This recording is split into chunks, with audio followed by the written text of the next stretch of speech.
तर नमस्कार मित्रांनो, स्वागत आहे आपल्या सर्वांचं सिव्हिल इन्साइट हे आपल्या यूट्यूब चॅनलमध्ये.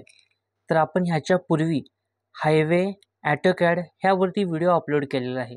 तर आपला हा नवीन व्हिडिओ आहे ब्रिज इंजिनिअरिंगवरती.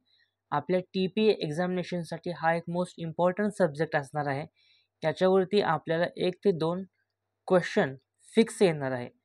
तर येत्या एक अर्ध्या तासामध्ये आपण हा व्हिडिओ एकदम चांगल्या पद्धतीने लक्ष देऊन ऐकायचं आहे, जेणेकरून आपल्याला ब्रिज इंजिनिअरिंगवरती जे काही क्वेश्चन्स येणार आहेत त्याच्यावरती एकही आपल्याला डाऊट राहता कामा नये. तर आपण या चॅनलवरती नवीन असाल तर चॅनलला नक्कीच सबस्क्राईब करा. चॅनलचं नाव आहे civil insight 01 by Prashant Patil. तर काही वेळ टाईमपास न करता आपण डायरेक्ट आपल्या कॉन्टेंटवरती येऊयात. तर लक्षात घ्या, आपल्या हा नवीन सब्जेक्टचं नाव आहे ब्रिज इंजिनिअरिंग.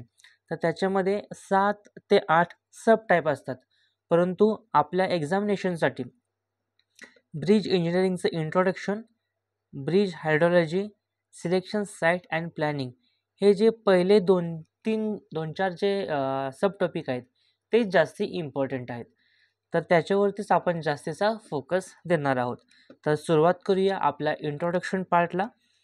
तर सुरुवातीला डेफिनेशन वगैरे येते, त्याच्यानंतर कंपोनंट, वेरियस टर्म्स येतात, देन क्लासिफिकेशन, टाईप्स, देन येतं आयडेंटिफिकेशन ऑफ ॲन ब्रिजेस. तर आपण फर्स्टली ब्रिजची डेफिनेशन पाहूयात. तर ब्रिजची डेफिनेशन आहे structure which provide passes over an obstacle without closing the way of obstacles.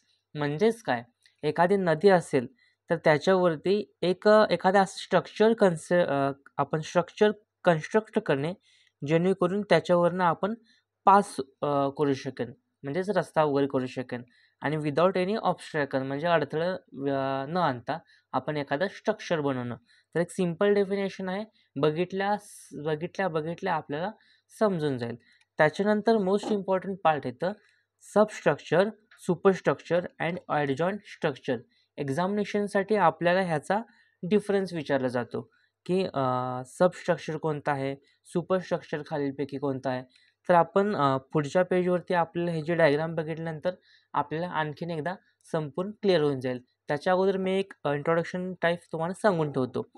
सबस्ट्रक्चरसाठी येतं आपलं पियर्स, त्याच्यानंतर येतं अबंडंट, त्याच्यानंतर येतं विंग्स, त्यानंतर येतं वॉल, त्याच्यानंतर येतं फाउंडेशन, त्याच्यानंतर सुपरस्ट्रक्चर.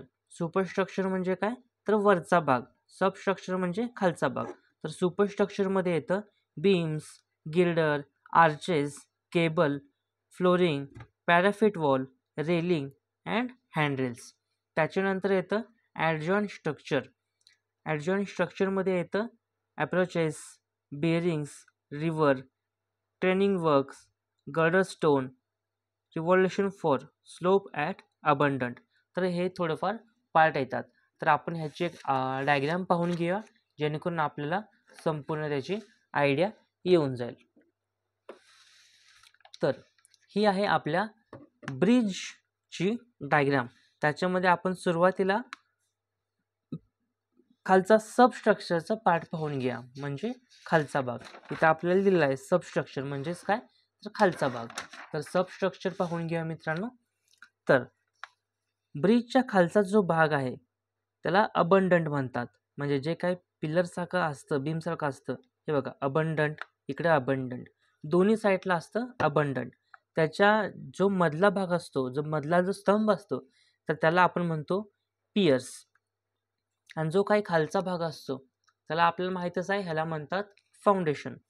त्याच्यानंतर वरचा भाग येतो, हा येतो अप्रोचेस. त्याच्यानंतर जी रेलिंग असते तर त्याला आपण रेलिंग म्हणतो. त्याच्यानंतर हे खालचा भाग येतो तर त्याला म्हणतात ब्रिज फ्लोरिंग. आणि जो काही जमिनीला लगत जो काही भाग ब्रिजच्या पुढे एक्स्ट्रा लागलेला असतो तर त्याला आपण म्हणतो अप्रोचेस. नंतर जे काही आपलं अबंडंट आहे आणि जे वरचा काही ब्रिजचा जो रोड आहे त्याला जो जॉईंट करणारा भाग असतो तर त्याला आपण म्हणतो पियर कॅप. तर ही आपली सिंपल डेफिनेशन आहे, सिंपल डायग्राम आहे. तर फ्री बोर्ड ही काय कन्सेप्ट आहे, तर इथून इथंपर्यंत आपली पाण्याची लेवल असते, ही आपली असते पाण्याची लेवल. म्हणजे हाय फ्लड लेवल, जास्तीत जास्त किती डिस्टन्सपर्यंत नदीचं पाण्याचं पात्र आलेलं आहे. आणि आपली ब्रिजची हाईट, या दोन्हीचं जे डिस्टन्समधलं जे अंतर आहे, तर त्याला आपण म्हणतो फ्री बोर्ड. पुढे ह्याच्या डेफिनेशन्स आहे, ह्याच्यावरती सुद्धा आपले क्वेश्चन्स येऊन जातात. तर आपल्याला सुरुवातीला सांगितलं की सबस्ट्रक्चर, ह्याचा जो खालचा भाग आहे तर तो येतो सबस्ट्रक्चर, आणि ह्या लाईनचा जो वरचा भाग येतो तर त्याला म्हणतो आपण सुपरस्ट्रक्चर. ही डायग्राम छान पद्धतीने करून घ्या, याच्याच वरती आपल्याला एक क्वेश्चनचा मार्क 100% येईल. त्याच्यानंतर हा झाला आपला फ्रंट व्ह्यू, आणि त्याच्याच वरती आपण पाहतोय टॉप व्ह्यू. तर हेच आपले खालचे पियर्स आहेत. साईडचं आहे ते अबंडंट, मधला असतं ते पियर्स. इकडं आहे अप्रोचेस, इकडं आहे अप्रोचेस, इथून इथंपर्यंत ब्रिज लेंथ आणि लिनियर वॉटरवे. त्याच्यानंतर पुढचा भाग येतो इफेक्टिव्ह स्पॅन. तर दोन आपले आपले ब्रिजचे दोन जे कॉलम आहेत, त्या दोन्ही कॉलममधला जो डिफरन्स आहे तर त्याला आपण म्हणतो इफेक्टिव्ह स्पॅन. आणि जमिनीच्या खाली इथून ते इथंपर्यंत ह्याच्या डिस्टन्सला आपण म्हणतो क्लिअर स्पॅन. आणि इफेक्टिव्ह स्पॅन हे center to center distance between two column, आणि clear span adjacent distance between two column. हे सिम्पल टर्म आहे, आपल्याला परीक्षेला येऊ शकते. तर त्याच्यानंतर आपण पुढे जाऊयात आपल्या डेफिनेशनवरती. आत्ताच सांगितलं तुम्हाला इफेक्टिव्ह स्पॅन आणि क्लिअर स्पॅन म्हणजे काय. तर इफेक्टिव्ह स्पॅन म्हणजे काय, center to center distance between two adjacent support abutment to pier and pier to pier.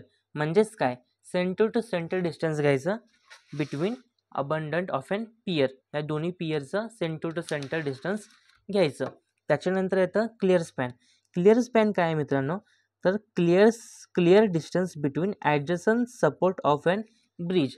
ॲडजसंट support आहेत, जे काय ॲडजसंट सपोर्ट आहेत त्याचं सेंटर टू सेंटर ॲडजसंट सपोर्टमधले जे डिस्टन्स असतं, म्हणजे लगतच्या बाजूचं डिस्टन्स असतं, तर त्याला आपण म्हणतो क्लिअर स्पॅन म्हणतो. आणखीन एकदा या डेफिनेशन दोन कम्पेअर करून पहा, आपल्याला हे समजून जाईल. त्याच्यानंतर येतं इकॉनॉमिकल स्पॅन. तर त्याची डेफिनेशन काय मित्रांनो, span for which total cost of an structure is minimum. त्याच्यानंतर येते टर्म ॲफ्लक्स. ॲफ्लक्स म्हणजे काय, तर पुढची कन्सेप्ट येतो मित्रांनो ॲफ्लक्स. तर ॲफ्लक्स म्हणजे काय, तर पाण्याची पातळी वाढणे because of construction of piers abundant in upstream of bridges. तर पाण्याची पातळी वाढते, जे ब्रिजचं कन्स्ट्रक्शन केलं त्याच्यामुळे पाण्याची पातळी थोडीफार का होईना वाढून जाते, तर त्यालाच म्हणतात ॲफ्लक्स, पाण्याची पातळी वाढणे. वॉटर लेवल वाढते कशामुळे, तर ॲफ्लक्समुळे. आणि ॲफ्लक्स वाढला तर कटिंग ऑफ डेप्थ वाढते, आणि कटिंग ऑफ डेप्थ वाढला तर स्कोरिंग ॲक्शन ही वाढली जाते. म्हणजेच काय, पाण्याची पातळी होऊन स्कोरिंग ही वाढली जाते. तर साहजिकच आहे, ब्रिज कन्स्ट्रक्शन करतोय म्हटल्यावर थोडीफार पाण्याची पातळी वाढून जाईल. तर त्याच्यानंतर फ्री बोर्ड. ह्याच्यापूर्वी मी तुम्हाला फ्री बोर्ड सांगितलेलं आहे, अनेकदा आपण इथे पाहून घेऊया. तर हायेस्ट फ्लड लेवल आणि सुपरस्ट्रक्चरचा lowest part. Highest flood level म्हणजे जिथंपर्यंत मॅक्झिमम फ्लडची पाण्याची पातळी येईल, आणि आपलं जो स्ट्रक्चर आहे सुपरस्ट्रक्चरचा, हे काय जे सुपरस्ट्रक्चर आहे त्याचा लोएस्ट पॉईंट, तर त्याला म्हणतात फ्री बोर्ड. तर याचं यूज कशासाठी होतं, तर नदीतून बोट वाहण्यासाठी. समजा आपली ही एक बोट आलेली आहे, तर इथून जर बोट आपण उभा केली तर एवढी मोठी त्याची हाईट होईल, आणि जर ब्रिजच्या खालनातला पास करायचा असेल तर एवढा भाग तिथून वरती थटेल. तर असं चालेल का, तर अजिबात नाही चालणार. त्याच्यामुळे आपला जो हायेस्ट फ्लड लेवलची जी पातळी आहे तर ती उंच असणे अपेक्षित आहे. जर ती कमी असेल तर त्याच्यामधून आपली बोट ही पार होणार नाही. त्याच्यामुळे फ्री बोर्ड हा जास्तीचा असेल अशा पद्धतीने आपण ब्रिजचा कन्स्ट्रक्शन करत असतो. तर ह्याच्यामध्ये हा जी एक टेबल आहे हा एक मोस्ट इम्पॉर्टंट आहे, आपल्या ॲज इट इज आपल्या परीक्षेला हे येऊन जातं. हे बघा, आर्च ब्रिजेस आहे त्याची लांबी असते 300 mm फ्री बोर्ड आपण तिथं देतो. त्याच्यानंतर हाय लेवल ब्रिज त्याची असते 600 mm. नंतर येतं गर्डर ब्रिजेस त्याची असते 600 ते 900 mm. त्याच्यानंतर येतं नेव्हिगेशनल ब्रिजेस तर त्याचं असतं 2400 ते 3000 mm or greater than 3 meter. त्याच्यानंतर क्लिअरन्स ही काय कन्सेप्ट आहे, तर minimum distance between boundaries at specified position of bridges structure. It is nothing but spacing between lowest point of superstructure of high flood level or if any navigational vehicle travelling. म्हणजेच काय, lowest part of an bridge and highest flood level ह्याचा जो difference आहे तर त्यालाच आपण म्हणतो clearance.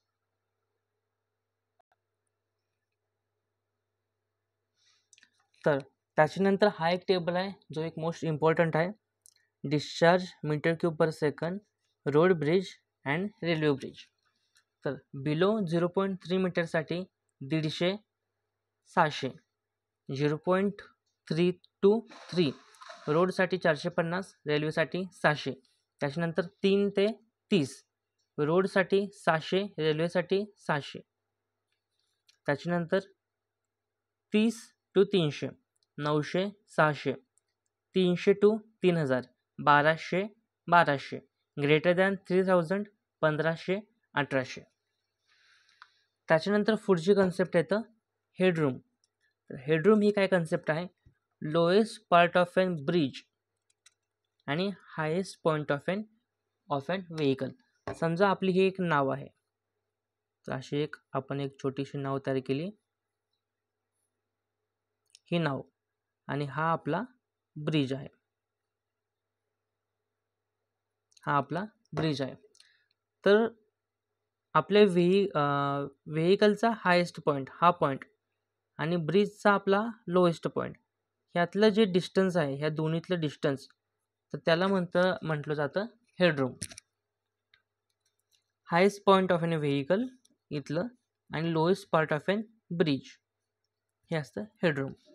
त्याच्यानंतर पुढची कन्सेप्ट येतं लो वॉटर लेवल. ही काय असतं, ड्राय सीझनला असणारी वॉटर लेवल जी उन्हाळ्यात असते, उन्हाळ्यात वगैरे पाण्याची पातळी खाली असते त्या टायमाला असलेली वॉटर लेवल म्हणजेच काय, लो वॉटर लेवल. त्याच्यानंतर नवी कन्सेप्ट येतं ordinary flood level. Ordinary flood level म्हणजे काय, expected flood level every year. जे काय अचानक येणारी फ्लड लेवल आहे, म्हणजे पावसाळ्याच्या दिवसात फ्लड लेवल ही वाढली जाते, म्हणजेच काय पाण्याची पातळी वाढली जाते, तेव्हा ऑर्डिनरी फ्लड लेवल हा घेतला जातो. म्हणजेच काय, expected flood level in every year, जास्तीत जास्त पाण्याची पातळी किती वाढलेली आहे. त्याच्यानंतर highest flood level, highest recorded flood level, जास्तीत जास्त येणारी फ्लड लेवल. त्याच्यानंतर 11वी कन्सेप्ट आहे scour. Vertical cutting of river bed due to action of flowing water, vertical cutting of river bed due to action of flowing river. River flow होत असताना vertical जी बेडची cutting होते, समजा नदीचं पात्र आहे, हे पात्राचं कटिंग होत जाणं पाण्याच्या वाहत्या प्रवाहामुळं पात्र हळूहळू वाढत जाणं, ह्याला म्हणतात स्कोर. तर ह्याचे रिलेशन आहे, जर का ॲफ्लेक्स वाढला तर स्कोर हे वाढून जातं. अनेकदा पहा, जर का ॲफ्लेक्स वाढलं तर स्कोर वाढून जातं. आणि ॲफ्लेक्स म्हणजे काय, तर ब्रिज कन्स्ट्रक्शन करताना पाण्याची पातळी वाढते. हे बघा, आपण इथं पाहिले ॲफ्लेक्स म्हणजे काय, पाण्याची पातळी वाढणे because of construction of piers and abundant. तर ॲफ्लेक्स वाढल्यामुळे स्कोर वाढलं जातं, म्हणून मोठे लाट कन्स्ट्रक्शन करू नये, ज्याच्यामुळे स्कोर वाढून जाईल असं कन्स्ट्रक्शन करू नये. त्याच्यानंतर 12वे कन्स्ट्रक्शन येतं नॅचरल वॉटरवे. ब्रिजच्या अगोदरचा फ्लो. ब्रिज कन्स्ट्रक्शन करायच्या अगोदर जो काही फ्लो होत असतो तर त्याला म्हटलं जातं नॅचरल वॉटरवे. त्याच्यानंतर 13वी कन्सेप्ट आहे आर्टिफिशियल वॉटरवे. ब्रिजच्या नंतरचा फ्लो म्हणजेच काय, ब्रिज कन्स्ट्रक्शन केल्यानंतर जो काही प्रवाहामध्ये बदल होणार आहे तर त्याला म्हटलं जातं artificial waterway. Sectional area provided under bridges superstructure to flow of water. त्याच्यानंतर 14वी कन्सेप्ट येतं linear waterway. The length available between extreme edges of water at highest flood level measured at the right angle to the abutment. Simple concept आहे, एकदा वाचून घ्या. त्याच्यानंतर येतं 15वी apron. It is the layer of concrete measurement stone etcetera placed like forming at extent or at outlet of N culvert. तर ही concept काय आहे, इथे बघा आपल्या ब्रिजच्या साईडला शेवटी आपण कॉन्क्रीटचे कन्स्ट्रक्शन करून देतो, कारण इथून आपली सॉईल चालू होते, ह्या बाजूला सुद्धा सॉईल चाललं होते. तर इथे बॉन्डिंग होण्यासाठी आपण इथे ॲप्रॉन कन्स्ट्रक्शन करतो. ही टर्म आपण तिथे कन्स्ट्रक्शन करतो. ही कॉन्क्रीटचं स्ट्रक्चर असतं जे बॉन्डिंग करतं आपल्या सॉईलचं आणि तिथल्या त्या आपल्या ब्रिजचं. त्याच्यानंतर 16वी कन्सेप्ट येते कर्टल वॉल. तर ह्यालाच म्हटलं जातं बॅफेल वॉल आणि डी वॉफेल वॉल. तर हे कन्सेप्टवरती क्वेश्चन येतं. डॅफेल वॉल म्हणजे काय, तर कर्टल वॉल. कर्टल वॉल म्हणजेच काय, तर the baffle wall. It is the thin wall use as a protection against scouring action of an stream. Stream असताना जे काही स्कोरिंग होतं, म्हणजे जे काय आपलं इरोजन होतं ते वाचवण्यासाठी आपण कर्टन वॉल और बॉफेल वॉलचा यूज करतो. त्याच्यानंतर 17वी कन्सेप्ट आहे विंग वॉल. तर विंग वॉल काय आहे, the wall constructed at both sides of abutment to retain the earth banks of river or the bridge approaches.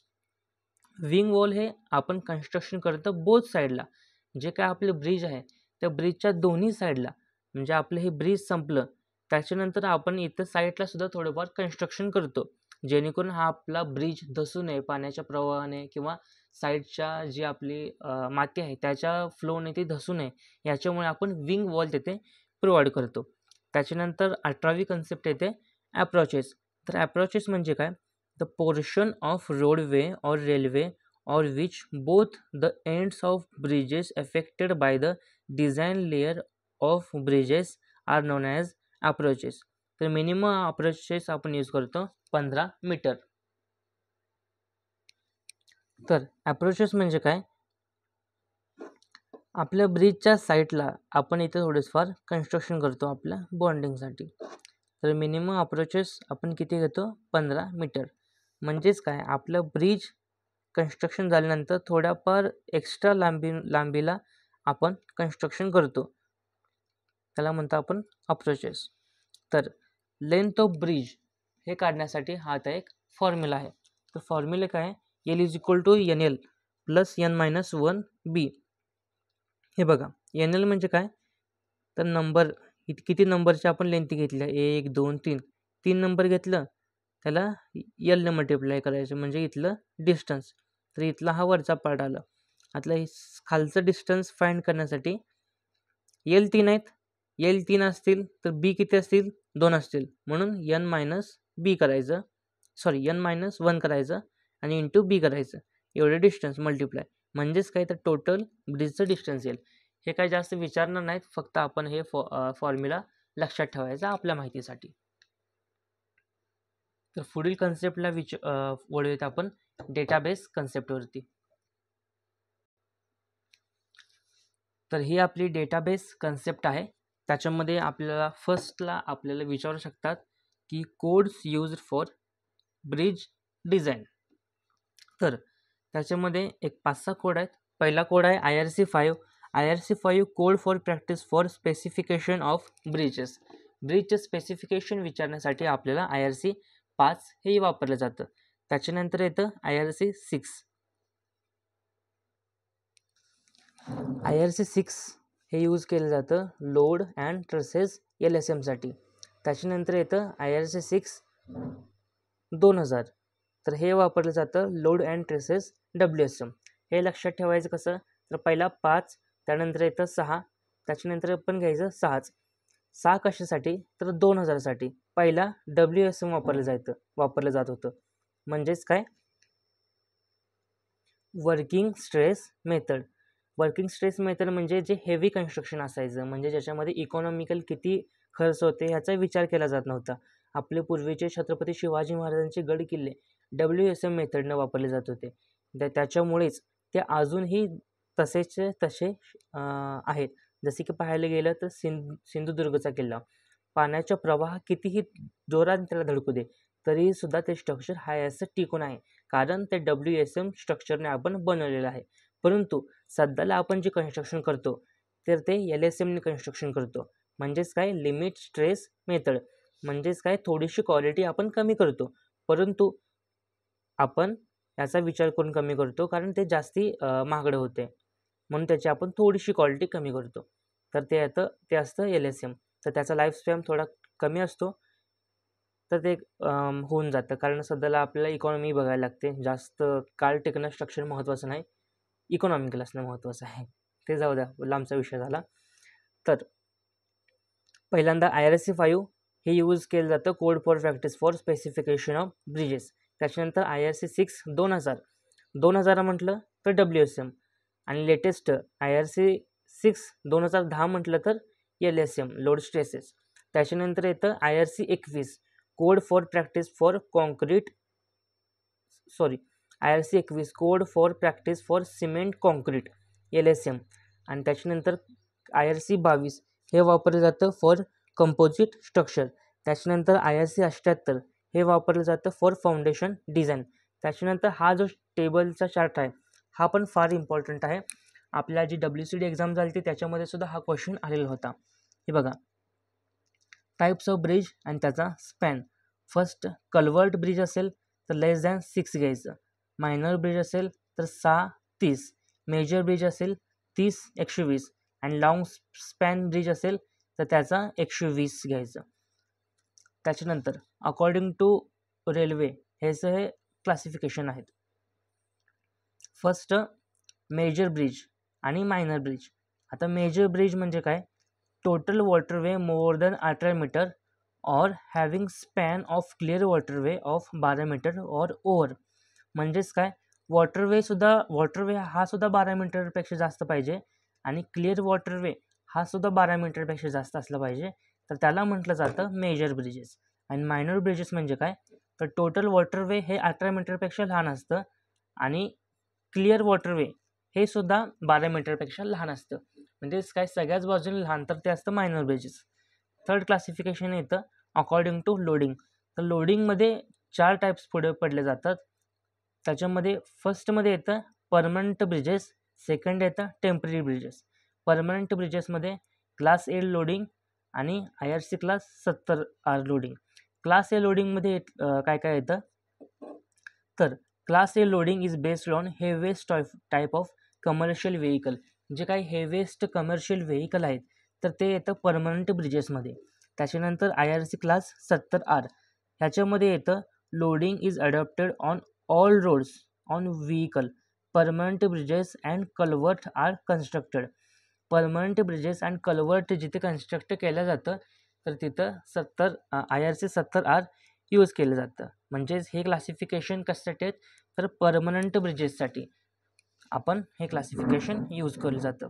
त्याच्यानंतर येतं टेम्पररी ब्रिजेस, म्हणजेच काय, थोड्या कालावधीसाठी बनवलेले ब्रिजेस. तर त्याच्यामध्ये क्लास AA लोडिंग. तर IRC class AA loading is based on heaviest military vehicles like run on certain routes. आपण पाहायला गेलं तर बॉर्डरवरती क्रॉस करताना आपले जे सैन्य आहे ते सैन्य डोंगरदऱ्यातून रानामळातून पळत असतं. रानातून जात असताना कधी कधी समोर नदी वगैरे लागते. तर नदी आली तर आपण सर्व काही सैन्य कसं नेणार, ते काय हवेतून जाऊ शकणार नाही सैन्य. त्याच्यामुळे आपण काय करतो, तिथे लगेच आपली आर्मीचे जवान टेम्पररी लगेच एक कन्स्ट्रक्शन करून टाकतात. म्हणजेच काय, ब्रिज कन्स्ट्रक्ट करतात. ते लगेच 5-6 तासामध्ये ब्रिज कन्स्ट्रक्ट करतात आणि आपले जे काही इक्विपमेंट आहेत तर ते त्याच्यावरून नेऊन जातात. तर हे टेम्पररीसाठी आपण कन्स्ट्रक्ट करतो. तर तेच क्लासिफिकेशन येतं क्लास AA लोडिंग.